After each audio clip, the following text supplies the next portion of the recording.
Now that we know the role and importance of communication, let's take a look at the communication process and the elements it consists of. We refer to this as the communication loop. Here's a chart illustrating this basic communication process. The communication loop starts with a sender. The sender is the person who starts or initiates the communication. Then we have the message. The message is the subject matter of the communication, and it can be a set of words, images, gestures that are used to convey what the sender wants to say. Next, we have the channel. This is how the message is sent or transmitted to the receiver. It could be in the form of a live conversation, a phone call, or via email. Then we have the receiver. The receiver is the audience for the message. Finally, we have the feedback element, and this is the receiver's response to the sender's message. Now, these 5 elements can be applied to all methods of communication, whether informal or formal. In a casual conversation with a friend, the elements may not seem as discrete compared to in team communication at work. However, they still exist. Let's have a look at an informal conversation and see how the communication loop applies to it. Okay, so say I'm sending a WhatsApp message to my friend. The sender is myself. The message can be a combination of text, maybe emoticons, a voice message, an image. The channel is the mobile app that I use. The receiver is my friend, and the feedback element is my friend's reply.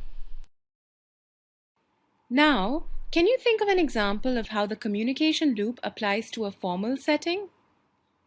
Imagine you are delivering a speech at a conference. As the speaker, you are the sender. Your message is made up of oral words and gestures. The channel via which you convey your message is live delivery. The receiver element is the audience, and their reaction is the feedback element. We now know what the communication loop is. Any communication, whether we're talking face-to-face, by telephone, email, or text message, takes place between a sender and a receiver. Both parties have responsibilities. The sender's job is to encode the message and choose the appropriate channel, while the receiver's job is to decode the message and give feedback to the sender. The communication process is continuous and dynamic. By this we mean that it keeps on going and keeps changing along the way.